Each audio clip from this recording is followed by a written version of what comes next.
mention in between, and then be back for golden score immediately after the last awarding ceremony. Coming up next, the first of the bronze medal contests in the plus 100 kilo category. Yevgeny Shmaklin of Israel goes up against Guram Tusishvili of Georgia.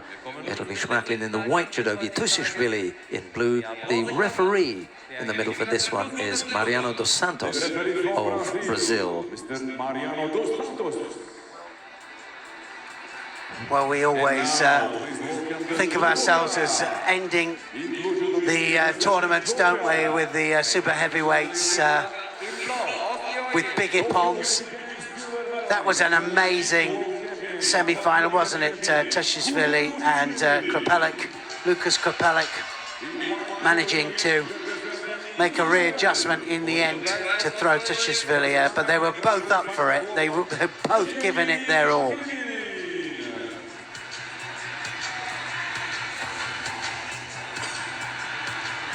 So Tusishvili has got to try and get a save going on here. Shmaklin of Israel, ranked 130 in the world. Tusishvili at 11.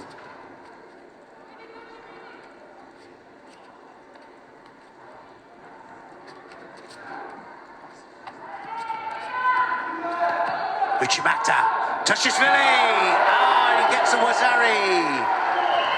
Straight away there, he's come out like a different guy. He really has come out so determined. And he's going to hold him. This is going to be it. That's it, done. Ha-ha, says us, eh? The thing is, Shmaklin hasn't read the script. He has now.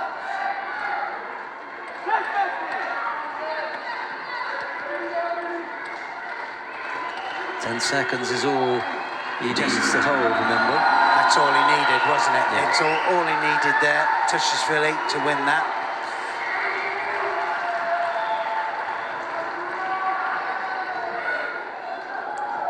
Well, that was a great start, wasn't it, to the super heavyweight division.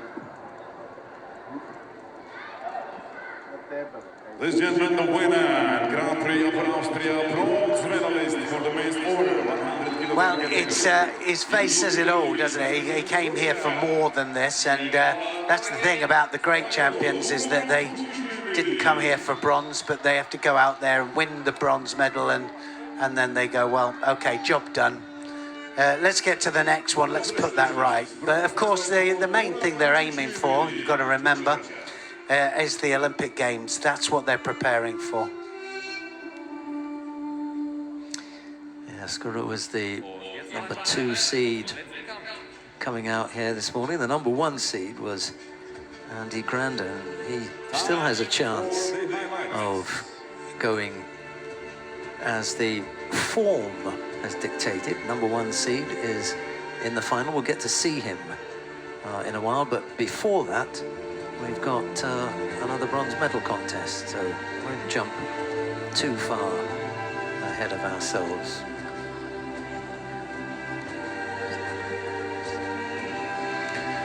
Yeah, manages to get the Olsai Komi as well in the end, just to readjust his balance.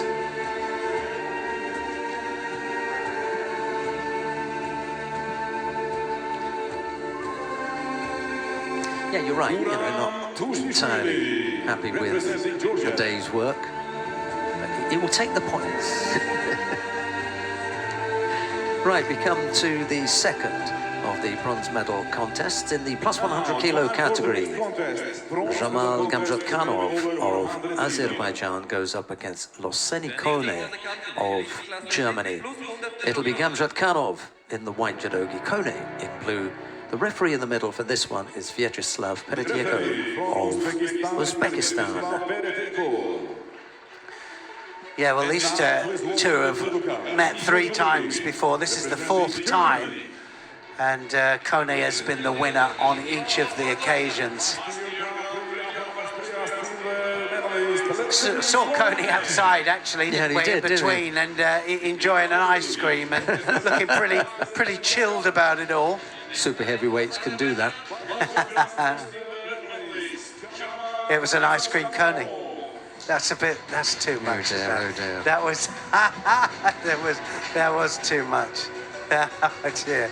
Best ones are ones who laugh at yourself. No, I just. And I just. Yeah. Here we go. Here we go then.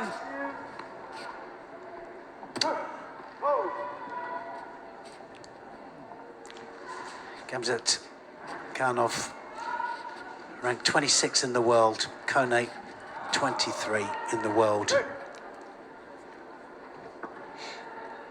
Wow, they're strong, these guys, aren't they? You know, big arm around the back of the neck there, pulling the heads down.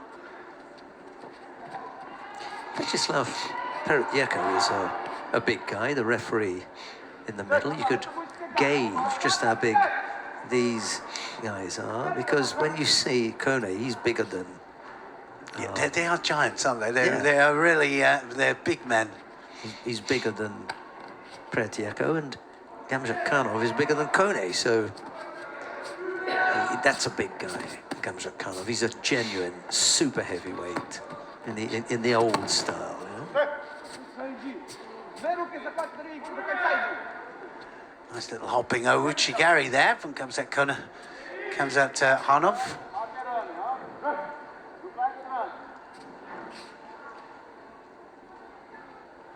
Up to Kone then. Kone needs to get to work. Doesn't help that he's holding on the outside. He's been forced to hold on the outside, actually. Now changes his hand to the inside.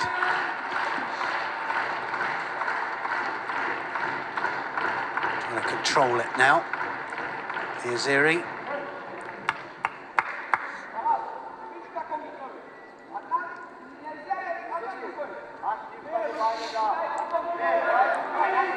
German support up there, German team.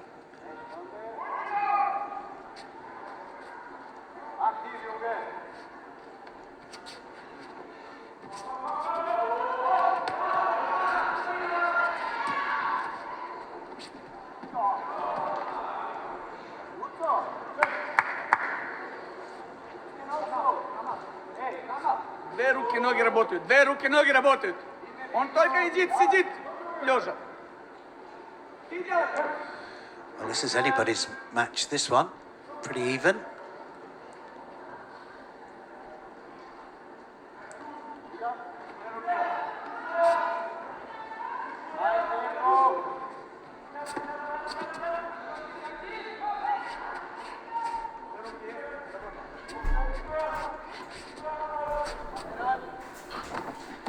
Right, he needs to leave that alone now. I think Kone will get a Shido for that one, that particular one. He got away with it a couple of times. Well, the Shido went to, comes at Hanov. Yeah, it's just a little bit off the pace, Gamzat Karnov. And despite the fact that Kone has been, you know, on the edge of whether they are Good attacks, techniques yeah. or not. He's at least trying something. And the problem for Gamzat Karnov now with 1:45 is that he got involved in that unnecessary, you know, non-gripping. Yeah, he's got a problem now, hasn't he, with it? The Kumakato can make the difference, but if he makes one more mistake, it's all going to be over. Yeah, Kone can have a little bit of a breather here. Goes for the Sumigeshi. Does make Gamzat Karnov block it. Careful how you attempt to get out here. Honestly, he had half a juji on him here, Gamzat Karnov. That was a little bit better in the end. The first thought wasn't that great.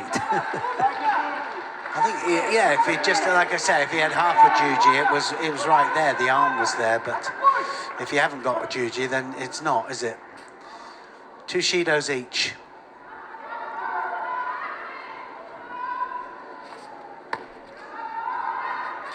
Ouch. Yeah. Crunching. Big. Crunching crack to the Well, he's landed in that position about 3 or 4 times. And Gamzat Karnov now, if he's on the arm as well. There's absolute panic stations by Kone there to try and get out.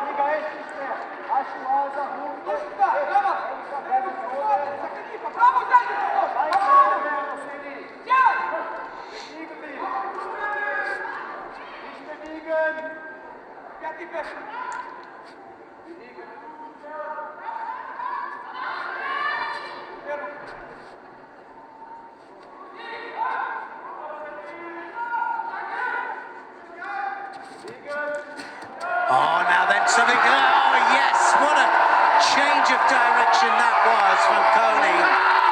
Gamzatkanov committed, and well, it was Utsurigoshi, I think, in the end that took him over.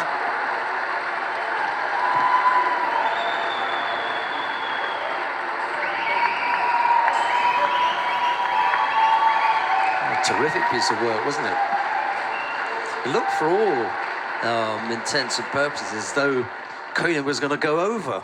Gamzatkanov initiated the attack. Kone was up, and then all of a sudden it was Gamzatkanov that was taking flight. Yeah, I've got to say, he didn't look anywhere near getting that all the way through that. And in the end, massive ippon. Looking forward to seeing it back and just seeing how he got into it. Congratulations. It was a commitment, almost sure there from Gamzatkanov, Grand Prix of Austria. and he decided to have a go at it. Yeah, to his credit, he said, right, He did. I'm going to He go did. for this. Time for the highlight. Here he is. He goes across for the Osoto there. Look how he jacks him up there.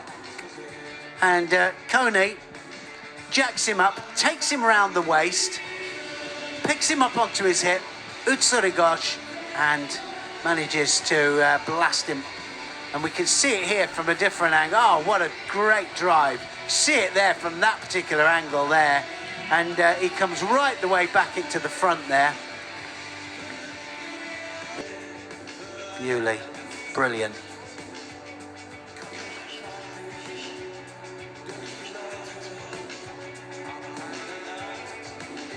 Loxley Kone, representing Germany. Congratulations.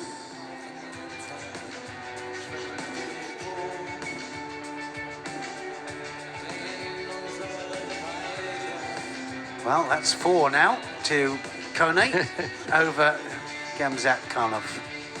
We come now to the final of the plus 100 kilo category. Andy Granda of Cuba goes up against Lukas Kapalek of Czechia. It'll be Granda in the white judogi, Kapalek in blue. Let's take a look and see how they got there. Solis, Schmeichlin and Kone were defeated by Granda. It was Antonio, Vrakar, Balievsky and Tusishvili who were downed by Kapalek on his route to the final. The referee in the middle for this one is Raul Camacho of Spain.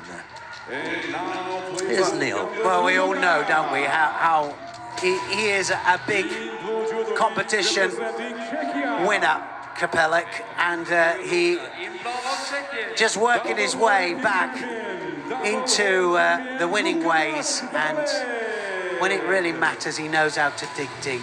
This man here, Granda, former world champion, world rank 4, pretty consistent with his performances, and a massive Surakomigoshi in the earlier rounds. But it was that semi-final between Lukas Kapalek and, of course, Tushishvili that, well, everybody was really interested in, and Kapalek came from behind and managed to, well, not came from behind, but just waited his moment and took Tushishvili over. Here he is, Lukas Kapalek then, the double Olympic and double world champion in blue. Granda, former world champion in white. They've met once before and Kapalek was the winner there.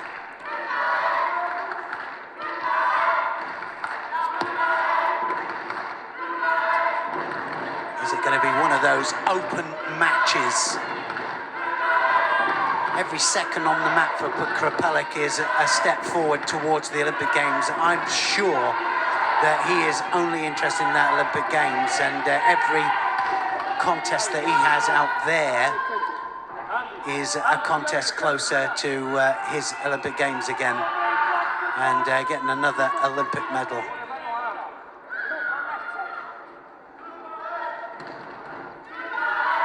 There's a lot of the top fighters using these world ranking events as their build-up and their warm-up, especially the top ones. Krapalik is at 16 at the moment, and I think that his main aim will be to get into the top 8. Then they're seeded away from each other, certainly for the first round or second round. No attacks so far, no big ones anyway.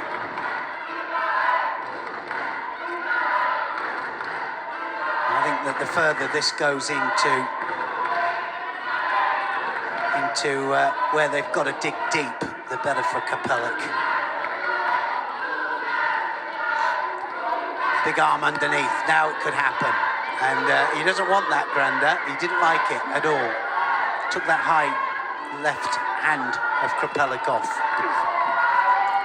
And he won't want to go down there.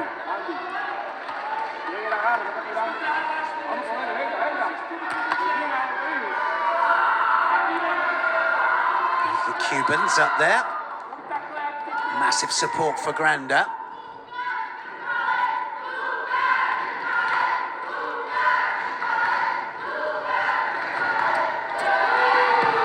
Wasn't far off there, was it? That little Ashi Garuma there. Krapalik's got massive support here as well. I don't think we're too far from the border here, and he's got, well, he's had massive support all day. Now, in for the Juji Katami. Can he roll the right way? And I think it probably went the wrong way there. Oh, has he got it? Oh, he got it. Yes. He got the arm lock.